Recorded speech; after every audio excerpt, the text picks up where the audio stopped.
EPFO के लिए कुछ प्रश्न देखेंगे, करेंगे 2 जुलाई की तैयारी। चलिए देखिए, भारत में औद्योगिक विधि शास्त्र का विकास कब हुआ? इंपॉर्टेंट क्वेश्चन है, नोट्स बनाते रहिए, लिखते रहिए, ठीक। इसी प्रकार के प्रश्न आएंगे। तो औद्योगिक विधि शास्त्र का विकास हुआ था आपका 20वीं शताब्दी में, ठीक। लिख लिख के नोट्स बना बना के याद करिए और चैनल पे हमारे बने रहिए, डे नाइट क्लासेस पे।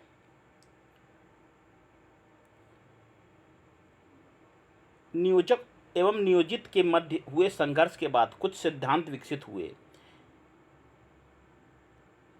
देखिए, नियोजक और नियोजित के मध्य जो संघर्ष हुआ, यानी कि कर्मचारी वर्ग, ये कर्मकार जिसे आप कहते हैं, कर्मकार कहते हैं, कर्मकार और संस्था प्रधान के मध्य जो संघर्ष हुआ, उसमें क्या हुआ, कर्मकारों को एक संस्था बनने का अधिकार हो गया। ये सभी हैं, इसमें ऑप्शन आपका हो जाएगा सी। और त्रिपक्षीय समझौता वार्ता हुआ, ठीक है। और सेवा की शर्तों को अधिक उपयुक्त बनाने हेतु तो सामूहिक सौदेबाजी, हस्तक्षेप से कल्याणकारी राज्य की दिशा में परिवर्तन। तो जब संघर्ष हुए तो ये 4 जो है सिद्धांत निकल के आए, ये चारों थे।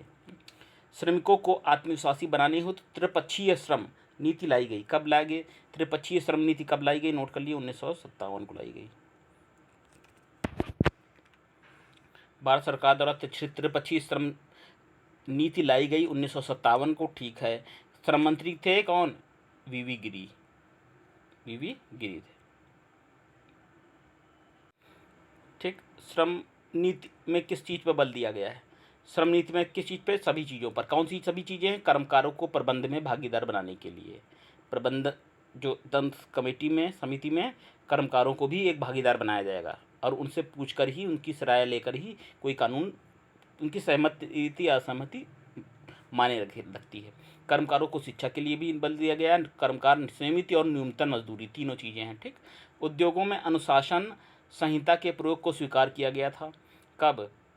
यह है 16वें श्रम सम्मेलन 1958 में उद्योग में अनुशासन संहिता को स्वीकार किया गया था। बी ऑप्शन है। बोनस भुगतान अधिनियम संसद में कब पारित हुआ? ये पारित हुआ 1965 को, ठीक। बोनस भुगतान अधिनियम। महत्वपूर्ण प्रश्नों का स्क्रीनशॉट लेते हैं, चलिए। उद्योग में अनुशासन संहिता से में व्यवस्था की गई है किस चीज़ की? बगैर सूचना दिए हड़ताल या तालाबंदी ना करें, यही अनुशासन संहिता है, ठीक है। तालाबंदी या हड़ताल होगी तो लेकिन उसकी लिखित सूचना देनी पड़ेगी। तो सी ऑप्शन आपका हो जाएगा।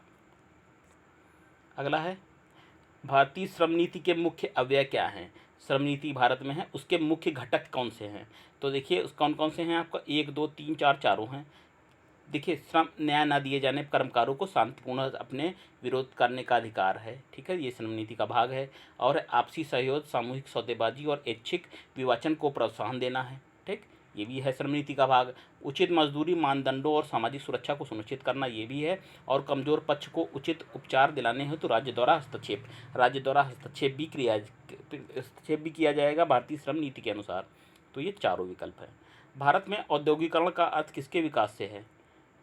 औद्योगिकरण का मतलब क्या है? कारखाना पद्धति के विकास से है, ठीक, ये औद्योगिकरण का अर्थ है।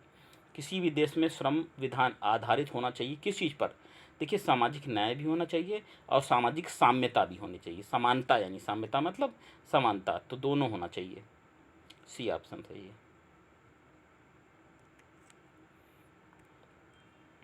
अगला, कर्मकार प्रतिकर अधिनियम पारित किया गया था, ये कब पारित हुआ था?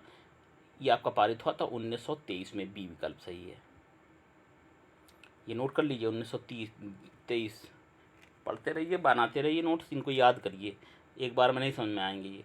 कर्मकार, क्योंकि डेट्स वगैरह है ना, कर्मकार प्रतिकर अधिनियम 1923 के पारित होने के पूर्व तक किसी कर्मकार को अब उसके नियोजन के अनुक्रम में प्रतिकर नहीं दिया जाता था।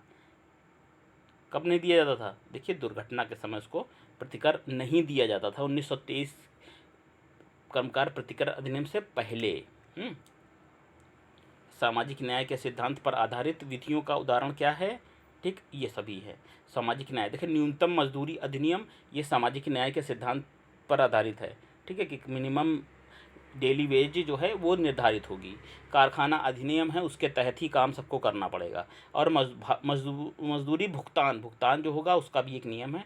तो ये सभी हो जाएगा, सामाजिक न्याय के सिद्धांत पर आधारित हैं, डी सभी। सामाजिक सुरक्षा के उपायों का महत्व है, क्या महत्व है? तो सामाजिक सुरक्षा के उपायों का महत्व क्या है? लोग कल्याणकारी राज्य के उद्देश्यों की पूर्ति की दिशा में महत्वपूर्ण कदम, ये है पहला, ये सही है। और सामाजिक सुरक्षा क्या है? कर्मकारों को इस योग्य बनाते हैं कि वे अपने काम और कौशल में से अधिक सक्षम हो जाए, दोनों है। ए प्लस बी, इसमें दोनों आंसर हैं, यानी कि आप ए प्लस बी कौन सा है? सी है। ठीक, देखिए अगला क्या है? सामाजिक बीमाकरण के मानदंडों का सृजन करने का महत्वपूर्ण कार्य किया है। किसने काम किया है? बीमाकरण के मानदंडों का सृजन करने का महत्वपूर्ण कार्य ये काम किया है, देखिए ILO, इंटरनेशनल लेबर ऑर्गेनाइजेशन ने। ठीक, जो श्रमिकों के कल्याण और उत्थान के लिए कार्य करता है।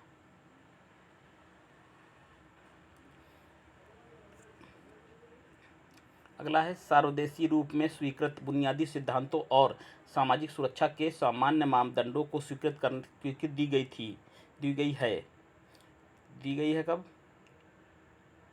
ये दी गई है सामाजिक सुरक्षा कन्वेंशन द्वारा, सामाजिक सुरक्षा कन्वेंशन 1952 के द्वारा। ठीक,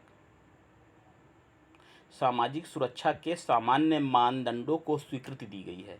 ठीक, ऑप्शन नंबर सी है आपका। कर्मचारी प्रतिकर अधिनियम 1923 कब लागू हुआ? कब लागू हुआ था ये लागू हुआ था आपका जुलाई 1924 में। ठीक, कब लागू हुआ? 1924 में। कर्मकार प्रतिकर अधिनियम 1923 भारत के किस राज्य में नहीं लागू है? कहाँ लागू नहीं है? ये जम्मू कश्मीर में लागू नहीं है, डी। ठीक, कर्मकार प्रतिकर अधिनियम 1923 लागू होता है किस पर? उद्योगों के कर्मचारियों पर, सभी कर्मचारियों पर नहीं, कृषि नहीं, घरेलू नहीं। ठीक है, तो उद्योगों के कर्मचारियों पर ये लागू होता है, बी विकल्प सही है।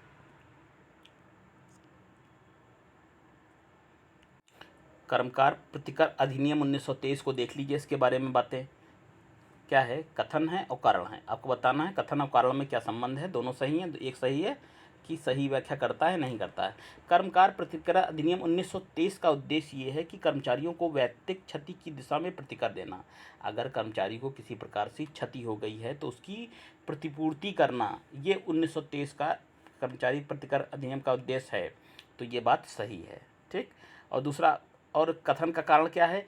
इसका कारण यह है कि यदि दुर्घटना के परिणामस्वरूप कर्मचारी जीवित बचता है तो प्रतिकर दिया जाता है, यदि उसकी मृत्यु हो जाती है तो उस प्रतिकर उसके आश्रितों को मिलता है। बिल्कुल सही मिलता है, ए ऑप्शन आपका सही हो जाएगा। ठीक, 1923 का उद्देश्य यही है कि वैयक्तिक क्षति की प्रतिपूर्ति करना। अगला क्या है? कर्मकार प्रतिकर अधिनियम सभी कर्मचारियों पर लागू होता है? सभी कर्मचारियों पर लागू नहीं होता है, ये केवल उद्योगों में लगे कर्मकारों पर लागू होता है।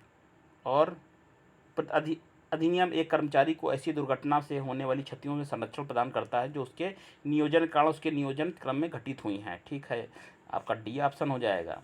ये गलत है, लेकिन आर कारण सही है। अगला है कर्मकारों के नातेदारों में से किसे प्रथम श्रेणी में दावा प्रस्तुत करने का अधिकार है? किसको दावा प्रस्तुत करने का अधिकार है? देखिए नोट कर लीजिए, ये दावेदार हैं कौन कौन है? देखिए विधवा है, ठीक, अवयस्क धर्मज्ञ है, दत्तक पुत्र है। अवयस्क धर्म मतलब कि नाबालिग संतान, दत्तक पुत्र या पुत्री, विधवा माता, ये क्लेम कर सकते हैं। प्रथम श्रेणी के दावेदारों में इनका नाम आता है, तो आप नोट कर लेंगे ये। ठीक,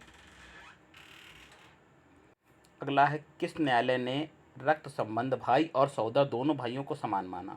रक्त संबंध को बराबर माना और साथ में सहोदर भाइयों दोनों को समान माना। किस न्यायालय ने माना? मध्य प्रदेश उच्च न्यायालय का ये निर्णय है, बी ऑप्शन। कर्मकार प्रतिकर संशोधन अधिनियम 2000 द्वारा कर्मकार की परिभाषा से यह खंड समाप्त कर दिया गया है। कौन सा खंड समाप्त कर दिया गया? आकस्मिक प्रवृत्ति, ये खत्म कर दिया गया है। निश्चित प्रवृत्ति सही है, संविदा ये सही है, एक समाप्त कर दिया गया है।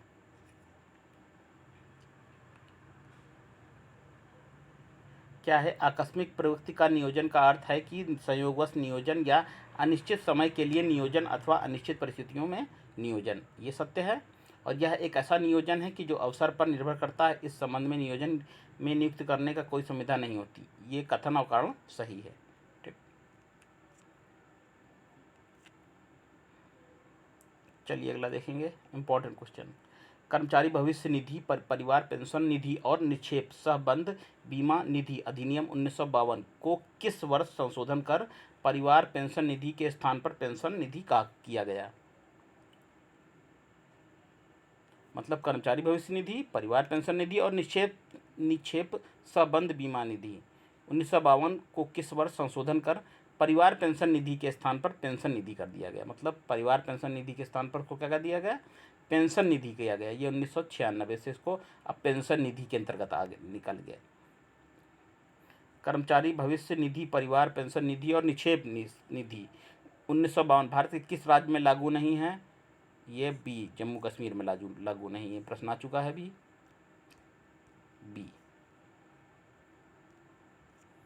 अगला है कर्मचारी भविष्य निधि अधिनियम का उद्देश्य क्या है? कारखानों और अन्य स्थापनों में कर्मचारियों को भविष्य निधि, पेंशन निधि और निक्षेप सहबंध बीमा निधि संबंधी सुविधाओं का उपबंध करना। तो 3 उद्देश्य होते हैं। क्या? पहला, कर्मचारियों को भविष्य निधि प्रदान करना, ठीक। फिर दूसरा है पेंशन निधि प्रदान करना। फिर दूसरा है निक्षेप सहबंध बीमा निधि, ठीक। और ये बात सही है, कथन सही है। कारण क्या है? नियोजक का यह प्रधान कार्य है, जो नियोजक जिसने लगाया है काम पर, कि वह अपने कारखाना या स्थापन में नियोजित कर्मकारों के लिए भविष्य निधि योजना को सूत्रपात करे। ये बात सही है। कर्मचारी भविष्य निधि अधिनियम 1956 कम से कम कितने व्यक्तियों से नियोजित कारखानों पर लागू होता है? कितने पर लागू होता है? Option number D, 20।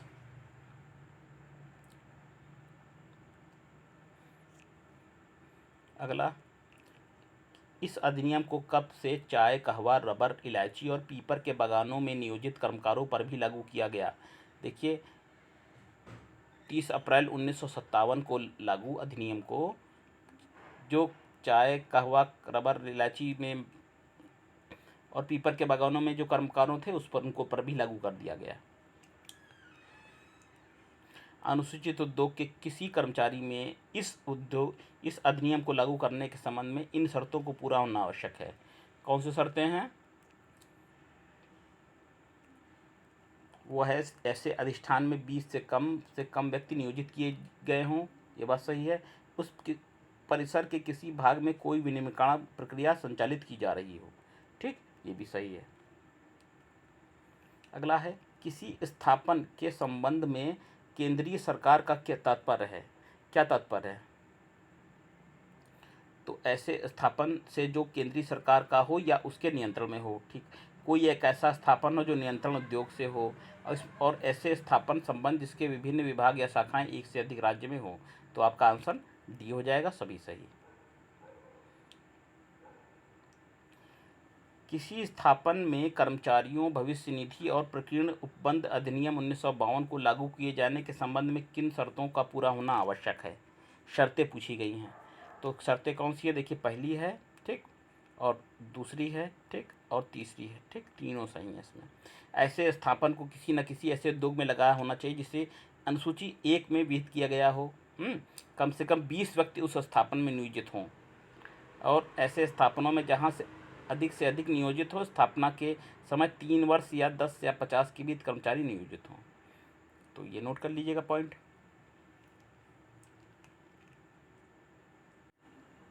अगला है, औद्योगिक नियोजन स्थायी आदेश अधिनियम कब पारित किया गया था? ये पारित हुआ था सन 1946 को, सी, ठीक। औद्योगिक नियोजन स्थायी आदेश अधिनियम के द्वारा इस अधिनियम से आवृत्त होने वाले सभी नियोजकों के लिए अब अनिवार्य कर दिया गया है कि क्या अनिवार्य कर दिया गया है कि अपने अधीन नियोजितों की शर्तों और सेवा दशाओं को सुनिश्चित करें, ठीक है। जो उनके अधीनस्थ हैं उनकी शर्तें और सेवा दशाओं को सुनिश्चित करना है, और शर्तों एवं सेवा दशाओं की जानकारी कर्मचारियों को भी करा देना चाहिए जिसके अंतर्गत उन्हें नियोजन प्रदान किया गया है। तो आपका सी हो जाएगा, ए भी सही है और बी भी सही है, ऑप्शन नंबर सी। अगला है, औद्योगिक नियोजन स्थायी आदेश अधिनियम किस प्रकार के औद्योगिक संस्थानों में लागू है? जम्मू कश्मीर को छोड़कर भारत संघ में कहीं भी स्थित हो। और कहाँ है? जिसमें 100 से अधिक कर्मकारों को नियोजित किया गया हो। ये नोट कर लीजिएगा, औद्योगिक नियोजन कानून 100 से अधिक कर्मकारों को नियोजित किया गया है और जिसमें से पूर्ववर्ती 12 महीनों के किसी भी दिन 100 या अधिक कर्मचारियों को नियोजित किया गया है। ऑप्शन नंबर डी आएगा, सभी इसमें सही है। अगला है औद्योगिक नियोजन स्थायी आदेश अधिनियम का प्रवर्तन निम्नलिखित संस्थाओं में नहीं किया जाता है। किसमें नहीं किया जाता है? सी, इन दोनों में से। ऐसा कोई उद्योग जिसके संबंध में बम्बई औद्योगिक संबंध अधिनियम 1946 के उपबंध लागू होते हैं, इसमें नहीं किया जाता है। और कोई एक ऐसा औद्योगिक संस्थान जिसके संबंध में मध्य प्रदेश औद्योगिक नियोजन स्थायी आदेश 1967 के उपबंध लागू होते हैं। तो क्या हो जाएगा आपका? आपका हो जाएगा सी, हो जाएगा ए भी और 2 भी। ठीक। अगला, प्रत्येक ऐसे औद्योगिक संस्थान के नियोजकों में से जिनके औद्योगिक नियोजन अधिनियम लागू हैं यह अपेक्षा की जाती है, क्या अपेक्षा की जाती है? वह स्थायी आदेश तैयार करें, ठीक है, प्रयोजन प्राधिकारी के समक्ष प्रमाणीकरण हेतु समर्पित करें और प्रभाजन अधिकारी साधारणतः श्रमायुक्त हुआ करता है। तो इसमें आपका तीनों सही है, ए बी सी। ठीक। इस अधिनियम की विशेषताएं पूछी गई हैं। क्या है विशेषताएं? तीनों हैं। औद्योगिक नियोजन स्थायी आदेश अधिनियम की विशेषताएं क्या हैं? अधिनियम के अधीन कर्मकार की परिभाषा में कतिपय परिस्थितियों में पर्यवेक्षकीय प्रावधानिक व्यक्ति अंतर्विष माना जाता है। ठीक। तो ये नोट कर लीजिएगा, इसमें सभी विशेषताएं हैं इसमें। अगला क्या है?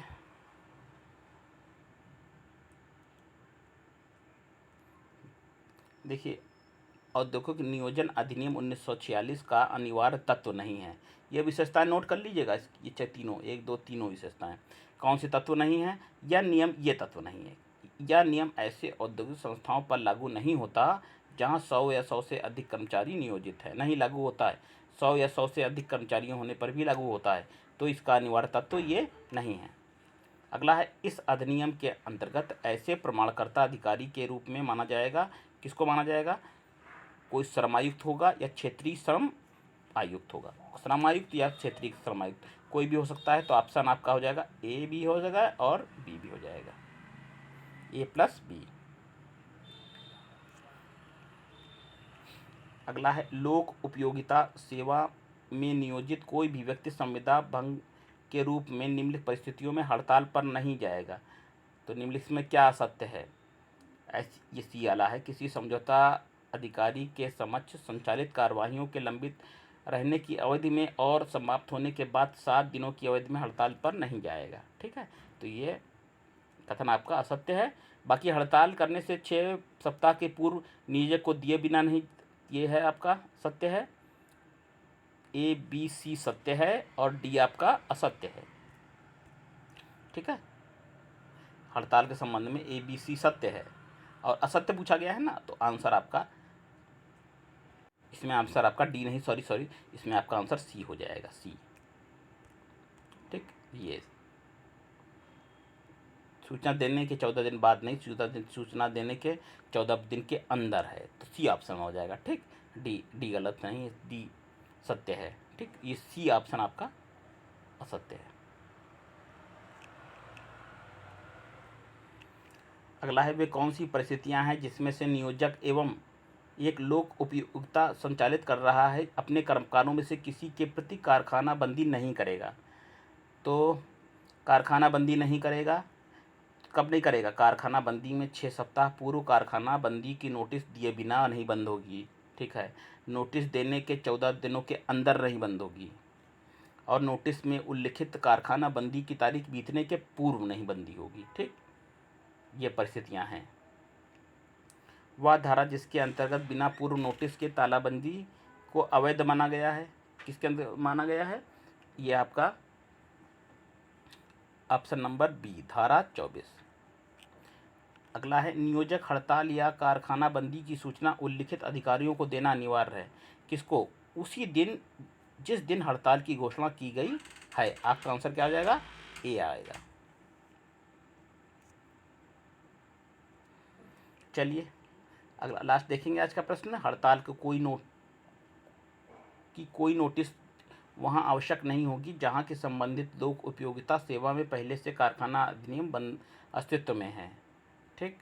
और दूसरा कारण इसका क्या है, कारखाना बंदी की से नोटिस वहाँ आवश्यक नहीं होगी जहाँ संबंधित लोक उपयोगिता सेवा में पहले से ही कारखाना बंदी अस्तित्व में है। तो ये आपका ए हो जाएगा। ठीक, ये ऑप्शन आपका हो जाएगा।